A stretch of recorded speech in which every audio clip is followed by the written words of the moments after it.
السلام عليكم ورحمة الله. ازيكم يا جماعة؟ عاملين ايه؟ يا رب دايما تكونوا بخير. النهاردة معادنا مع فيديو كده سريع ومش طويل، مش طول عليكم فيه ان شاء الله. في ناس طلبت مني كده شرح ان انا ازاي افعل ان زرار الفلاش ده ينور مع الاشعارات، يعني لما يجي رسالة او يجي اي حاجة، مكالمة او يجي رسالة او اي حاجة، ينور يديني هنا فلاش، هنا الفلاش بتاع الكاميرا ده يشتغل. ازاي ان انا افعل الطريقة ديت؟ الطريقة ما فيهاش اي مشكلة، سهلة جدا.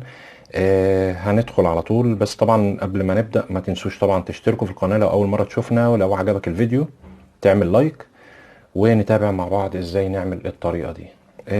اول حاجة هندخل على الاعدادات، هننزل كده بالستارة بتاعتنا ديت ونتك على زرار الاعدادات.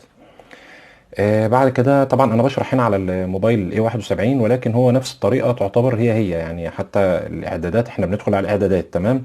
الخطوه اللي بعد كده برضو هقول لكم على اللي المفروض نعمله. في حاجه اسمها امكانيه الوصول، هندوس على امكانيه الوصول ديت. في موبايلات ممكن تكون فيها اعدادات متقدمه، لكن انا عندي هنا اسمها الضبط المتقدم.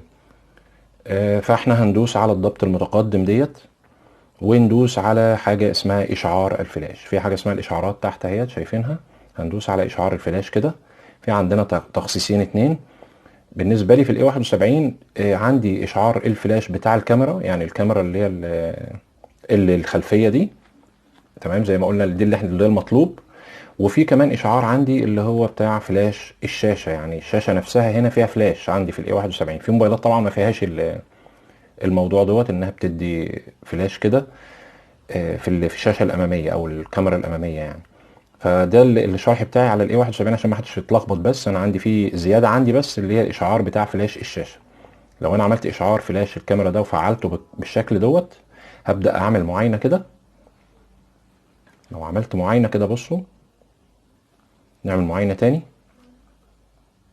طبعا زي ما انتم شايفين كده هينور بالشكل ده، تمام. وبرده لو عملت اشعار فلاش الشاشه، فعلته وعملت معاينه، بصوا الشكل اللي هيحصل يا جماعه. بصوا ان الشاشه زي اللي بايده تطفي كده.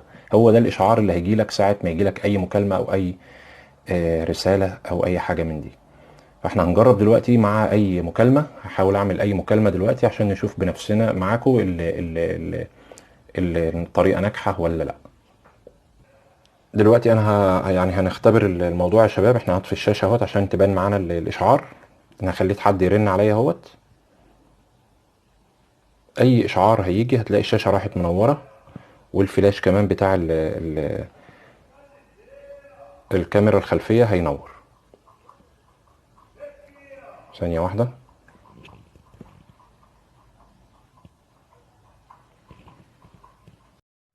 ودلوقتي هنشوف اهوت يا شباب اول ما يجي لي رساله بيحصل ايه. شايفين الفلاش ده بالنسبه للفلاش اللي هو الخلفي اهوت. وبرده نفس الكلام قدام. لو طفينا الشاشه شوفوا الاشعار بيجي ازاي.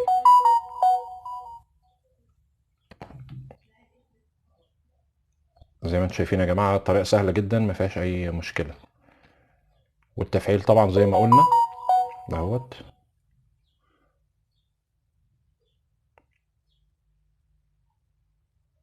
يعني الموضوع مش صعب. هو كل الموضوع ان انت بتفعل الخاصيه عندك على جهازك، ان اي رساله بتجيلك بيظهر بيها اشعار عن طريق الفلاش كده. حتى لو انت لو في الضلمه، لو ما انتش شايف او ما انتش سامع او التليفون عامل صامت وبيشتغل اهوت يا شباب. شايفين الرساله بتجيلنا عن طريق الفلاش.